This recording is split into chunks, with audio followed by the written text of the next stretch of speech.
bendiga. Es un gusto para mí realmente ver a tantos hermanos hoy reunidos.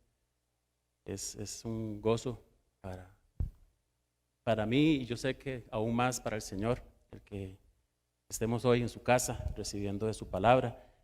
El tema de la enseñanza que el Señor puso en mi corazón es una esperanza y trata un poco de la esperanza que tenemos nosotros como hijos de Dios, de las promesas que el Señor Jesús nos ha hecho y que están aquí en esta Biblia, en la palabra de Dios.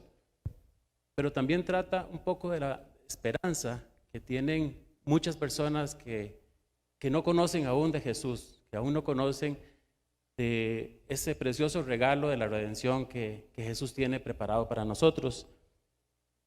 Y yo quisiera que me acompañen a la segunda carta que el apóstol Pablo escribió a Timoteo en el capítulo 4. Es la segunda carta de dos cartas que le escribió Pablo a Timoteo y que encierra en sí una serie de consejos y de temas que a nosotros para estos tiempos se vuelven una realidad. Entonces yo los animo que en su tiempo de lectura de la palabra puedan leer estas dos cartas con mucha atención y trayéndolas a los tiempos que estamos viviendo. Voy a leer para ustedes en la versión Reina Valera de 1995, 2 Timoteo capítulo 4, del verso 1. Vamos a estar leyendo hasta el verso 8, pero vamos a irlo desarrollando paso a paso. Voy a leer para ustedes el verso 1 y 2. Dice así: Te suplico encarecidamente delante de Dios y del Señor Jesucristo, que juzgará a los vivos y a los muertos en su manifestación y en su reino, que prediques la palabra, que instes a tiempo y fuera de tiempo, redarguye, reprende, exhorte con toda paciencia y doctrina. Pablo aquí está en la cárcel. Él sabe que su tiempo se agota y bajo este escenario sabemos que Pablo está buscando cómo asegurar que lo que él ha hecho en las iglesias continúe.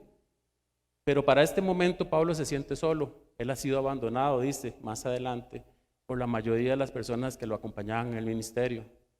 Así que decide escribirle a lo que él en sus salutaciones llama su hijo amado, Timoteo. Timoteo estaba en Éfeso, estaba atendiendo su iglesia y él estaba en Roma. Pero le escribe a Timoteo y le dice: te suplico solemnemente, y pone dos testigos, pone al Dios y pone a Jesucristo, y le enfatiza, dice que ha de juzgar a los vivos y a los muertos.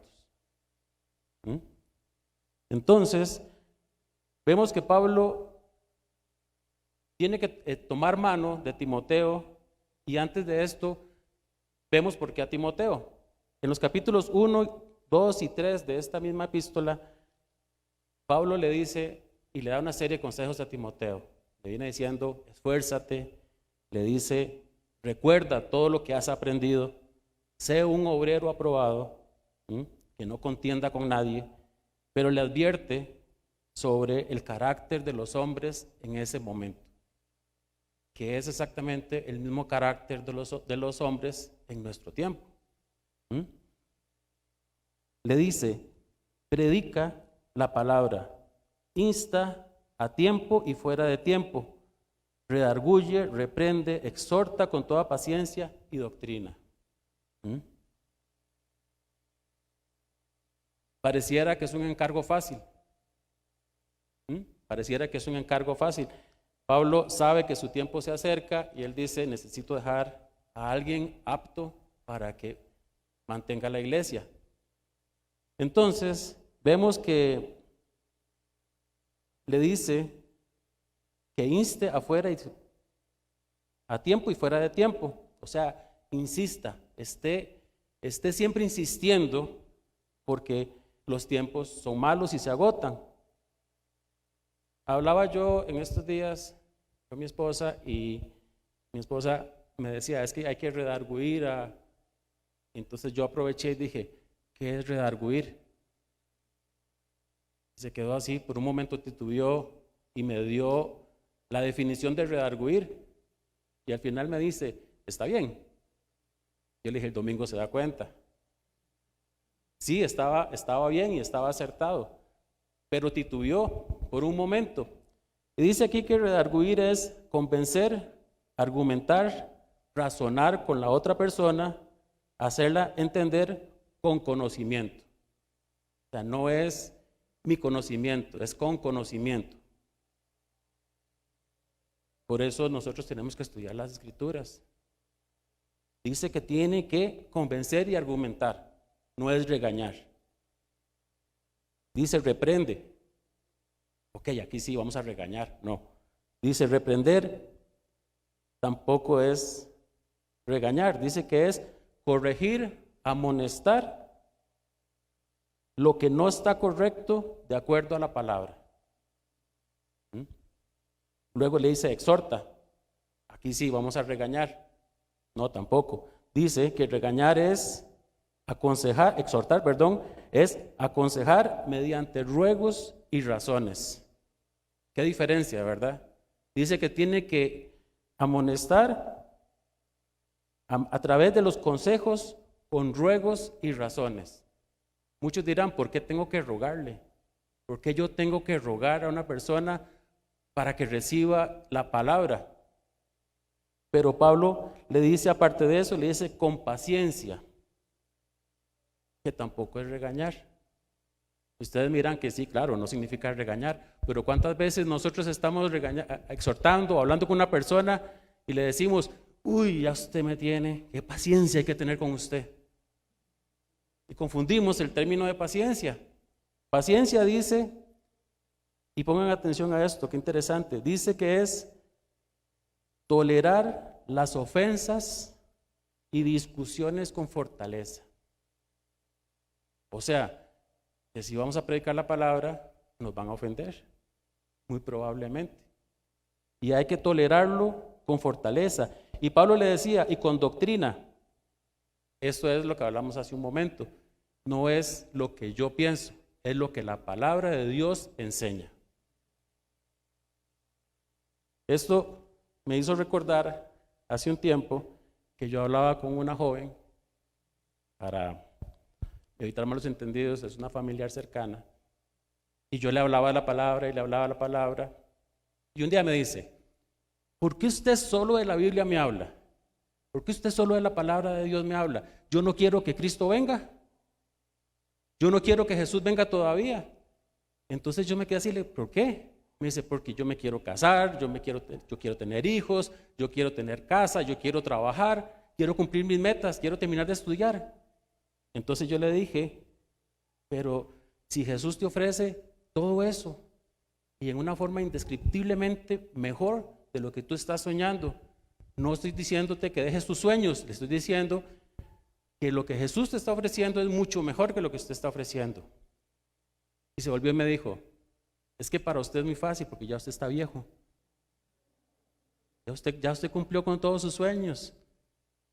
Entonces su esperanza estaba ubicada en las cosas de este mundo. No estaba pensando en lo que es eterno. No estaba pensando en lo que Dios nos tiene preparados.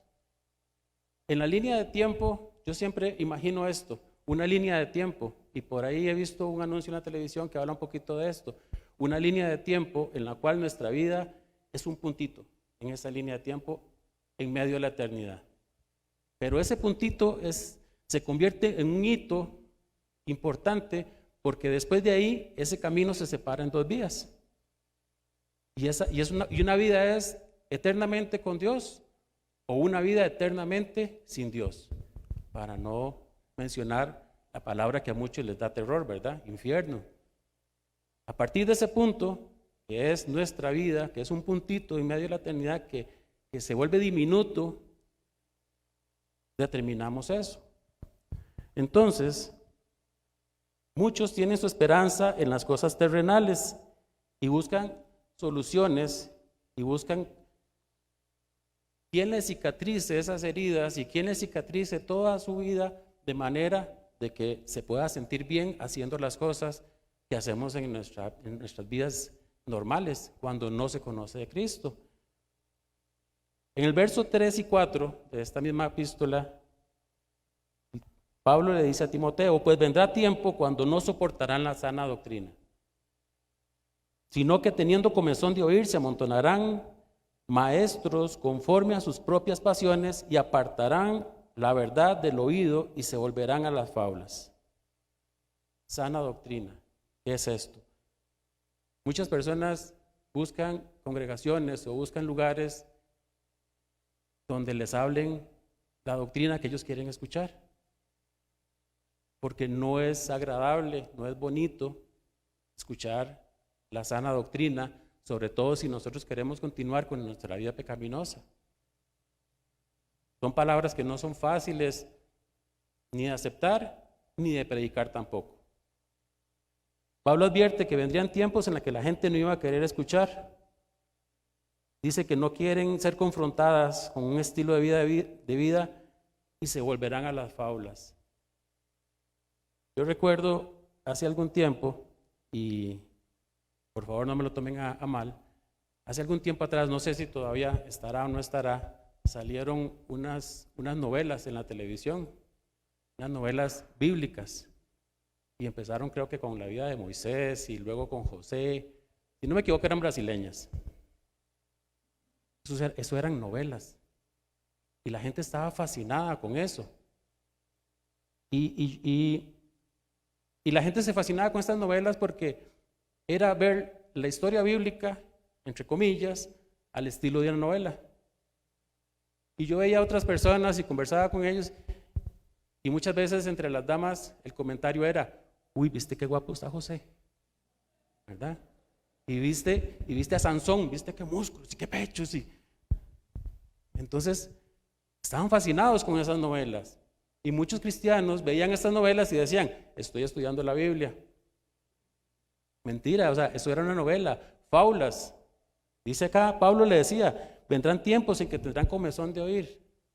Entonces era más fácil y más bonito ver una hora, hora y media de una novela, sentir cierta paz en su corazón, a querer estudiar la Biblia. Muchos, y aquí confieso, a veces uno lee la Biblia y al ratito está cerrando los ojos y se está uno durmiendo, porque no la está leyendo conforme al Espíritu de Dios. No le ha pedido al Espíritu Santo que le instruya, que le redarguya, que le exhorte a través de esa palabra que está leyendo. Y es mejor ir a ver la novela, es mejor ir a ver la película, ¿no?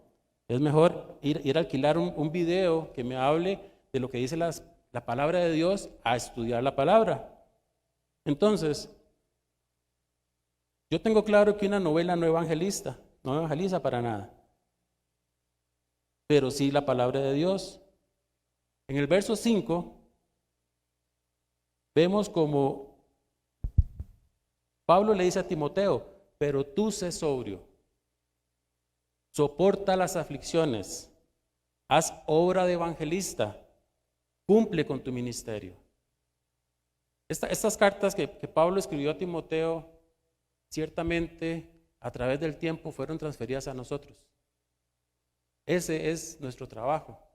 No era solamente para Timoteo. Estas cartas fueron escritas para nosotros. Entonces Pablo nos dice a nosotros: sean sobrios, soporta las aflicciones, no importa que le digan viejo. Haz obra de evangelista, cumple tu ministerio. Entonces, decía por ahí un evangelista que escuchaba un día de estos, que el trabajo de él era llegar a las reuniones, llegar a las iglesias y arruinar las fiestas. Y yo no entendía la frase. Él decía: yo vengo a arruinarle las fiestas a la mayoría de las personas. Porque como evangelista que era, venía a exponer la palabra pura, sin tratar de acariciarle la espalda a nadie para que esa persona no huyera. Expone la palabra. Y como él decía, esto yo no lo hago, ese sentimiento de arruinar fiestas, no lo hago con la gente que no conoce a Cristo. Me pasa en las iglesias. Entonces, probablemente no vas a ser el más popular cuando llegues a una reunión o en tu trabajo y digas, eso yo no lo hago, o yo no participo de esto otro. Probablemente te van a decir que estás mal, pero en 1 Corintios, capítulo 1, verso 18, la palabra dice, o Pablo dice, porque la palabra de la cruz es locura para los que se pierden. Pero salvación, pero esto a los que se salvan, esto es a nosotros que es poder de Dios. Amén. Lo leo nuevamente, 1 Corintios 1, 18, porque la palabra de la cruz es locura a los que se pierden, pero a los que se salvan, esto es a nosotros poder de Dios. Voy a hacer una pequeña lista de qué es hacer obra de evangelista. Dice acá que hacer obra de evangelista es dar testimonio con nuestro estilo de vida. Eso es evangelizar. Muchas personas creen que predicar la palabra o ser un evangelista tiene que ser desde un púlpito. Pero sin embargo, aquí en Efesios, Pablo le escribe a los Efesios en capítulo 5, 19, dice, hablen entre ustedes con salmos e himnos, cantos espirituales, cantando y alabando en su corazón al Señor. Hacer obra evangelista es dar este testimonio a través de nuestras vidas. Y cuando nosotros llegamos a diferentes lugares, tenemos que dar testimonio. Y no hay otra forma de dar testimonio si no es hablando de la palabra de Dios. Yo le decía a Karencita el otro día que yo soy una persona muy cuadrada, muy estructurada. Y eso es bueno y es malo. Ya lo sabe.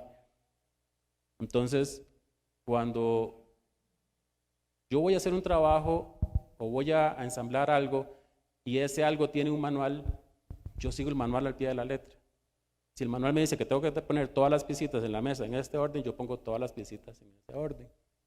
Tuve que aprender a hacerlo, porque cuando yo no seguía los manuales, siempre me sobraban tornillos o me faltaban tornillos. Yo decía, ¿qué pasó? No seguí instrucciones, no seguí lo que yo tenía que hacer. Entonces Pablo nos dice que nosotros tenemos que ser sobrios, que tenemos que ser fieles, y aquí nos dice que nosotros tenemos que dar testimonio en todas las cosas que hacemos. En 2 Timoteo, capítulo 3, 16 y 17 dice, toda la escritura es inspirada por Dios, útil para enseñar, y aquí es donde él empieza, porque este capítulo es antes del que acabamos de leer, desde ahí ya le viene diciendo a Timoteo, útil para redarguir, útil para corregir, útil para instruir en justicia, a fin de que el hombre de Dios sea perfecto, enteramente preparado para toda buena obra. Otra razón o otra forma de hacer obra evangelística dice que es cumplir con la comisión que Jesús dejó a cada uno de nosotros en Mateo 28, el 19 al 20. Veamos que Pablo le está instruyendo a Timoteo, pero ya Jesús previamente nos había dicho a cada uno de nosotros que nosotros tenemos que hacer obra de evangelistas, tenemos que predicar la palabra. Y dice, por tanto, id y haced discípulos a todas las naciones, bautizándolas en el nombre del Padre, del Hijo y del Espíritu Santo, enseñándoles que guarden todas estas cosas que os he mandado. No le pongas, no le quites. No es lo que tú piensas, es lo que Jesús mandó a hacer. Y dice acá, he aquí que estoy con vosotros todos los días hasta el fin del mundo. En 2 de Pedro, capítulo 2, 21-22, nos dice algo que es sumamente importante. Jesús aquí nos da una orden, una sugerencia, es una orden. Dice, por tanto, id y haced discípulos a todas las naciones. Pero eso conlleva una responsabilidad una responsabilidad muy grande, y es que nosotros tenemos que predicar la palabra, afuera, fuera de tiempo y dentro de tiempo. Pero si nosotros predicamos la palabra, tenemos la responsabilidad de discipular a esas personas, no las podemos dejar ahí. Segunda, en el capítulo 2, verso 21, dice: ciertamente, si habiéndole ellos escapado de las contaminaciones del mundo por el conocimiento del Señor y Salvador Jesucristo, enredándote otra vez en ellas, son vencidos. Su último estado viene a ser peor que el primer estado. Mejor hubiera sido no haber conocido el camino de la justicia que después haberlo conocido y volverse atrás del santo mandamiento que les fue dado. Entonces, nosotros tenemos una orden de predicar la palabra, de llevar la palabra, de llevar la esperanza a quienes no la tienen. ¿Cuál es esa esperanza? Que Jesús viene por nosotros y viene pronto. Que Jesús murió en la cruz y nos dio salvación a través de ese regalo precioso. Nosotros no podemos guardarnos ese regalo para nosotros. Es un regalo que tenemos que compartir para aquellos que no lo conocen. Pero como les repito, lleva una responsabilidad y una responsabilidad muy grande. Esta responsabilidad nosotros no la podemos ejecutar desde nuestras casas. No la podemos ejecutar escondiéndonos, o no la podemos ejecutar teniendo miedo, teniendo temores. Hacer obra de evangelista es sembrar con la esperanza de recoger. Nosotros sembramos y esa es la esperanza, dice acá, que tenemos de recoger. En el Salmo 126, capítulos, en versos 5 y 6 dice: los que sembraron con lágrimas, con regocijo segarán. Irán dando y llorando el que lleva la preciosa semilla, mas volverá a venir con regocijo trayendo sus gavilias. También Pablo decía en 2 Corintios 4, en los versos 3 y 4, pero si nuestro evangelio está encubierto, entre los que se pierden está encubierto. Si nosotros tenemos el evangelio, tenemos la semilla, tenemos la bendición, tenemos ese regalo, pero lo tenemos escondido, entre los que se pierden, dice que está encubierto. En los cuales el Dios de este siglo cegó el entendimiento de los incrédulos, para que no les resplandezca la luz del evangelio, de la gloria de Cristo, el cual es imagen de Dios. Satanás ciega el entendimiento, dice aquí, de las personas que no quieren escuchar, que no quieren oír. Y les da tristezas, depresión, angustias, desesperación, miedo. Entonces, nosotros no podemos guardarnos ese evangelio. No podemos ser como Jonás. No podemos desobedecer lo que el Señor nos da a nosotros e irnos para el lado contrario. Porque este encargo nosotros lo tenemos delante de Dios y de Jesucristo, que dice que juzgará a vivos muertos. O sea, nosotros vamos a ser juzgados por eso. Tenemos que rendir cuenta. Pablo decía: yo estoy próximo a ser sacrificado, en el verso 6. Dice: mi partida está cercana, he peleado la buena batalla, he acabado la carrera, he guardado la fe. Aquí termina la enseñanza y empieza la predicación. Entonces, todos nosotros tenemos dos reuniones que no vamos a poder evadir nunca, pase lo que pase. Tenemos dos situaciones en las que nosotros no vamos a poder evadir. Podremos evadir, predicar la palabra, podemos evadir y guardarnos ese tesoro, porque dice que nosotros somos vasijas de barro que llevan un tesoro adentro. Entonces, nosotros no podemos guardarnos ese tesoro, pero hay dos cosas que nosotros no vamos a poder evadir, y una es el tiempo de nuestra partida. Nosotros no podemos evitar partir de este mundo. Nadie lo puede hacer. Pero tampoco podemos evitar el presentarnos delante del Padre y delante de Jesucristo. Por eso Pablo le advierte a Timoteo, te vas a tener que presentar delante del Padre y delante de Jesucristo y rendir nuestro informe. Entonces, yo quisiera hacerles unas cuantas preguntas. ¿Tú amas la venida de Cristo? ¿O estás como la joven de las que le hablé? No, yo no quiero que venga todavía. En nuestro corazón nosotros tenemos que amar la venida de Cristo. Dice que Él fue a preparar lugar para nosotros. Dijo que iba a volver por nosotros. La otra pregunta es, ¿has peleado la buena batalla? Por eso yo les decía, yo me alegro de verdad en el corazón de ver más hermanos acá en la casa de Dios. Eso es pelear la buena batalla. Nosotros no podemos quedarnos en casa, no podemos alejarnos de lo que la palabra de Dios nos enseña.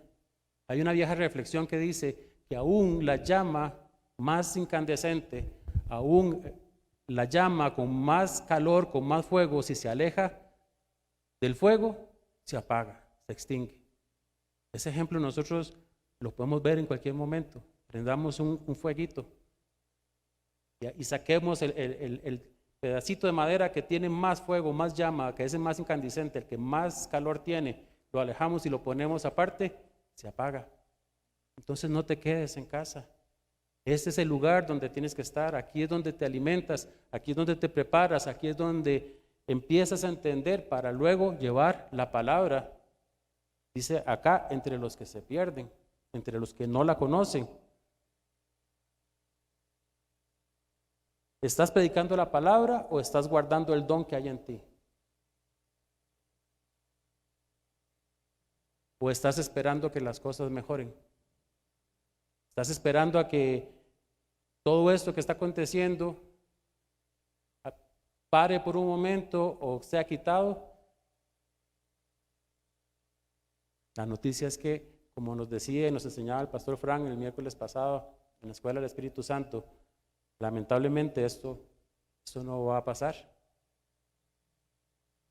Conversaba hace algunos días atrás con una persona que yo amo mucho y esa persona estaba angustiada. Estaba escuchando muchas noticias y veía lo del virus y veía los contagiados y los fallecidos, las manifestaciones, la violencia, las traiciones, que los impuestos. Y aunque esa persona conoce la palabra, yo podía percibir que estaba a punto de derrumbarse. ¿Cuántos de nosotros hemos estado a punto de derrumbarnos por todas estas noticias? Que es lo que nos bombardean todos los días. Entonces yo le pregunté, ¿qué dice la palabra acerca de eso? Me dice, sí, bueno, eso, bueno, lo que está ahí. Yo le decía, no. Yo le puse a pensar y le dije, dice Mateo 24, 6 al 8, que oiréis de guerras, rumores de guerras, mirad que no os turbéis. Qué bonito, ¿verdad? Trae paz. Mire que no se turben, dijo Jesús. Vas a oír de rumores de guerra, vas a oír de guerras. Dice, pero es necesario que todo esto acontezca. Aún no es el fin. Le dije, va a poner peor. Pero le suavicé la cosa y le dije, no os turbéis.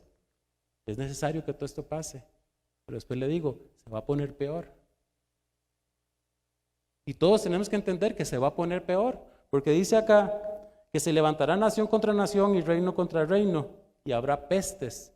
No dice una peste, dice que habrán pestes, plural. Van a haber hambres, van a haber terremotos en diferentes lugares del mundo. El lunes pasado hubo un terremoto en Alaska, terremoto increíblemente fuerte. Y algunas fotos que pudimos ver, vemos la clase de destrucción. Y ese terremoto fue el lunes pasado. Podríamos decir, ya pasó. No, ese terremoto va a traer consecuencias que se van a ir viendo reflejadas a través del tiempo. Unos cuantos icebergs se desprendieron, eso va a traer consecuencias. Dice acá que las cosas, todo esto va a ser principio de dolores. Eso es lo que nosotros tenemos que entender, porque hay gente allá afuera que necesita saberlo. Necesitamos predicar la palabra. ¿Y qué es lo que pasa? Que me pueden decir, bueno, es que está predicando cosas negativas, pero el que asiste o el que ha asistido a la escuela del Espíritu Santo sabe que hemos aprendido que en Lucas 21, verso 28 dice, cuando estas cosas empiecen a suceder, ¿qué es lo que tenemos que hacer? Dice que erguíos y levantad la cabeza porque vuestra redención está cerca. Amén. El tiempo se agota, amados. Estamos en tiempos en los que esta esperanza es la única que tiene que albergar nuestros corazones. Jesús nos ama de tal forma que nos dice qué es lo que va a pasar, pero también nos dice, no teman. En lugar de sentirnos angustiados, en lugar de sentirnos con miedos, tenemos que albergar en nuestro corazón la esperanza de que Jesús tiene para sus hijos todo bajo control. Y eso nosotros tenemos que transmitírselo a las personas que aún no conocen de Cristo. Tenemos que empoderarnos del mensaje de la cruz.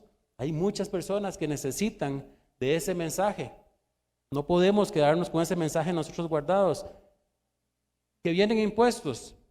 Si nosotros realmente creemos en la palabra, nos acordaremos de cuando Pedro se entristeció y se deprimió porque le cobraron los impuestos. Y Jesús le dijo, ve y pesca.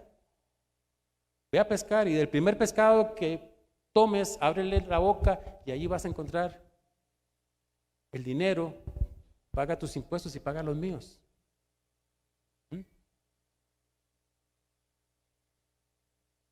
Lo que voy a decir no es homilético, porque aquí está hablando Jesús en un texto, en una situación muy puntual, pero nosotros tenemos que salir a pescar. ¿Por qué nos preocupamos por los impuestos? Jesús va a proveer, no es ser irresponsable, no nos podemos quedar en la casa, bueno, Jesús dijo que él me iba a proveer, vamos a esperar a que me caiga la monedita para pagar los impuestos. No, ve a pescar. Y Jesús va a abrir las puertas para que esa moneda aparezca. Entonces, cuando entendemos esto, nosotros no nos deprimimos, nosotros no nos sentamos a llorar o a decir no voy a la iglesia porque me voy a enfermar, no voy a la iglesia porque es inseguro, pero si voy al mall o si voy al más por menos, bueno, puedo decir, si voy al supermercado. El otro día fui con mi esposa al supermercado, como a 1 metro de distancia, el señor con la pistolita me hace, ¡pip! Listo, pase. Decía, mentira. Ni siquiera me están tomando la temperatura. Nosotros damos testimonio y hacemos las cosas de la forma correcta, conforme a los primeros protocolos, pero estamos mucho más seguros acá. Estamos doblemente seguros por el equipo que trabaja para que usted esté seguro y porque aquí está la presencia del Señor. Te suplico encarecidamente delante de Dios y de Jesucristo, que juzgará a los vivos y a los muertos en su manifestación y en su reino, que predique la palabra, que instes a tiempo y fuera de tiempo, redarguye, reprende, exhorta con paciencia y con doctrina. En la carta de San Pablo a los Romanos, en el capítulo 8, el verso 19 al 23, dice: porque el anhelo ardiente de la creación es aguardar la manifestación de los hijos de Dios. Allá afuera están esperando que el Hijo de Dios se manifieste. La creación fue sujetada a vanidad, no por su propia voluntad, sino porque por causa del que la sujetó en esperanza. Yo me puse a estudiar este pasaje Y lo que entendía era que cuando Adán, o cuando el hombre rompió pacto con Dios en el Edén, Dios por su infinita misericordia comenzó a planear un plan para redimir al hombre y sujetó a toda la creación. Dice acá que fue sujetada a vanidad no por su propia voluntad. Dios en su amor sujeta toda la creación. Y no solamente nos sujeta a nosotros como personas, sujetó a la naturaleza, sujetó al reino mineral inclusive. Y todo ese reino, todas las personas y todos los que estamos en este mundo, dice que claman por la manifestación de los hijos de Dios.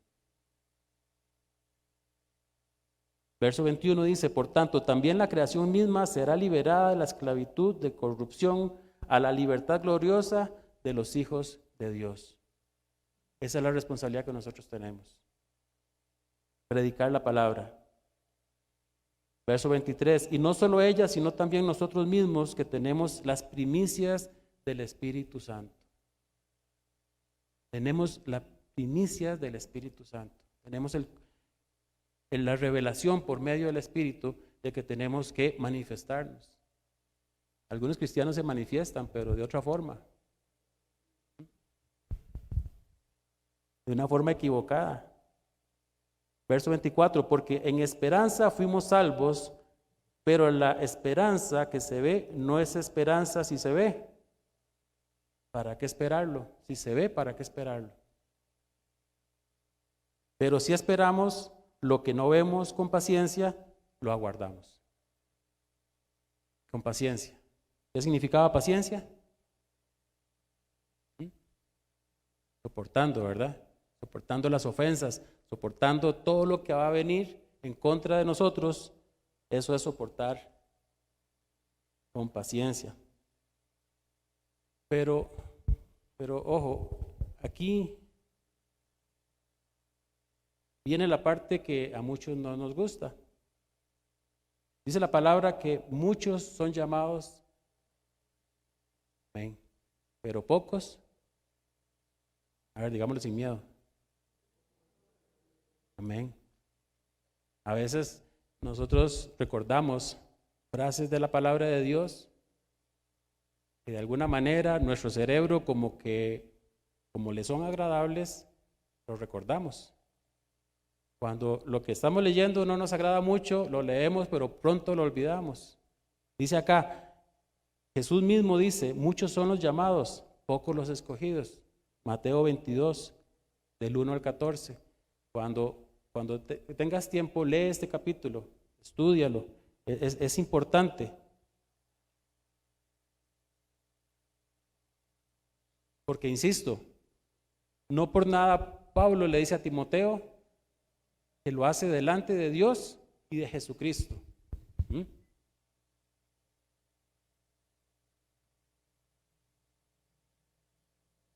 Para ir concluyendo, dice acá, nuevamente, hoy más que nunca debemos estar preparados.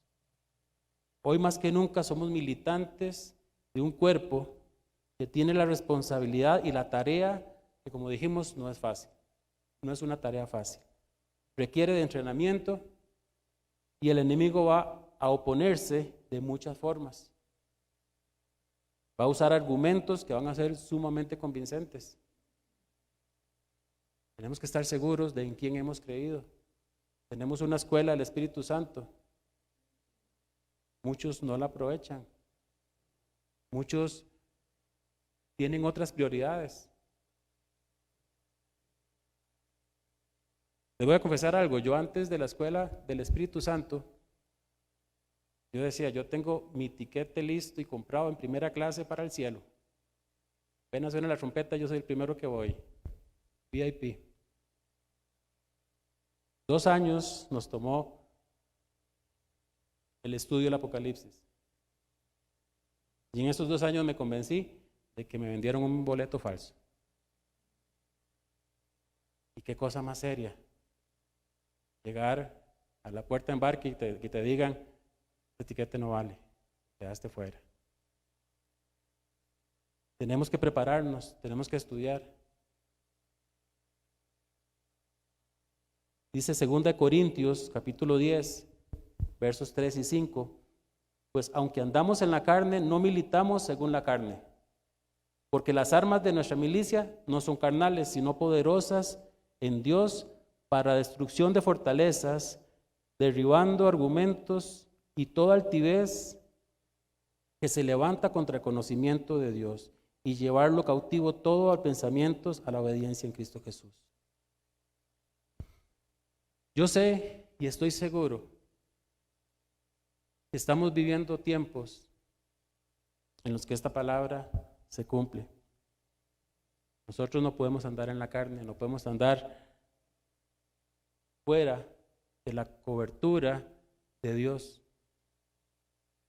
Pero también yo sé que estamos en tiempos en los que se cumple la palabra y que se va a cumplir pronto la palabra de Joel 2:28.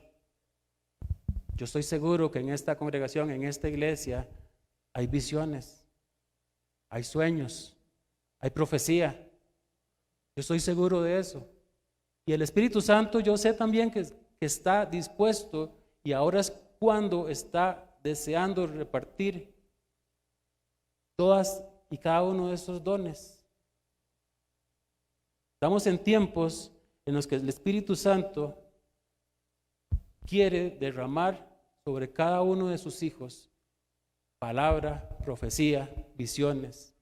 Yo sé de personas aquí que han contado sueños y que yo los he visto cumplidos. Escuché uno que decía: yo soñé, y no sé si soñé o fue una visión, que sonaban unos estallidos en el aire, como bombas, puf, puf, puf, y se iban expandiendo, como si tuvieran una onda de choque. Pero no le daba tranquilidad, no le daba paz. Conversándolo con los pastores, le decían: eso es algo que sucedió en los aires y que han sido sueltos demonios y han sido sueltos espíritus inmundos que vienen a hacer tu trabajo de este tiempo. Entonces yo sé que aquí, en esta iglesia, hay sueños, hay visiones. La palabra de Dios no miente. Tenemos que ejercitar y tenemos el deber de manifestarnos como hijos de Dios. Pero no lo podemos hacer si nos escondemos. No lo podemos hacer si nosotros no lo creemos en nuestro corazón. El Espíritu Santo está dispuesto, dice acá, pero para que lo crea y para que lo quiera. ¿Cuántos lo quieren? ¿Cuántos desean realmente tener este derramamiento del Espíritu Santo? ¿Y para qué lo quieren? Esa es la esperanza. Esa es la esperanza que quería transmitir. Y yo quiero que sepan una cosa. Esto es un autoexamen que yo tuve que hacerme a mí mismo. Yo no quiero que nadie se sienta ofendido o que nadie crea que yo vengo a golpear a una persona. Esto es el resultado de un autoexamen, donde yo fui el primero en darme cuenta de que es mi trabajo, es mi deber predicar la palabra. Por muchos medios, amados hermanos, ya se oyen las voces que claman: aquí viene el esposo. Son muchas formas. Hay muchos lugares donde ya nosotros escuchamos, pero no oímos voces que claman: ya viene el novio, prepárense. Preparemos nuestras lámparas, preparémonos y que no nos tome buscando aceite cuando el novio venga. Porque así como nos enseñaba el pastor Frank, que nos puso a aprendernos un verso de memoria. ¿Cuántos se acuerdan de ese verso? ¿Alguien me puede decir dónde está? Ya el pastor nos había llamado la atención. Amén. ¿Por qué se los digo? Porque el texto está en Hebreos 10:37. Dice, porque aún un poquito y el que ha de venir vendrá y no tardará. Esto fue lo que me abrió los ojos y lo que me hizo darme cuenta de que ese boleto era falso. Porque cuando el pastor nos lo preguntó,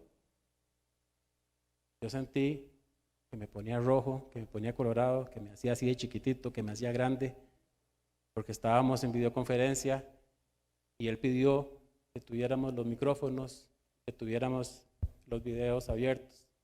Y John, muy obediente, los abrió y puso el video, y yo me imaginaba ahí en primera plana, con los ojos así, delante del pastor, diciendo, no sé de qué me está hablando. Y eso abrió en mi corazón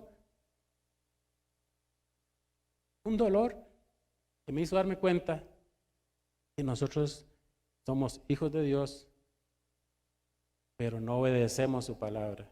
Ignoramos el mandato de Jesucristo en Mateo y ignoramos el mandato de Pablo en 2 de Timoteo. Es nuestro deber, es nuestra obligación prepararnos. Es nuestro deber predicar la palabra y predicarla con conocimiento. No es mi palabra. Es muy común que el Hijo de Dios ande por muchos lugares repartiendo bibliazos a todo el mundo. Y muchas veces no conocemos lo que estamos predicando. Para predicar la palabra tenemos que esforzarnos, tenemos que estudiar, tenemos que asistir a las escuelas, tenemos que orar.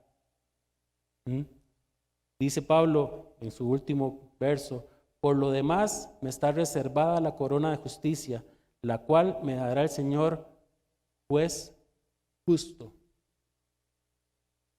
Qué impactante es esta palabra, juez justo.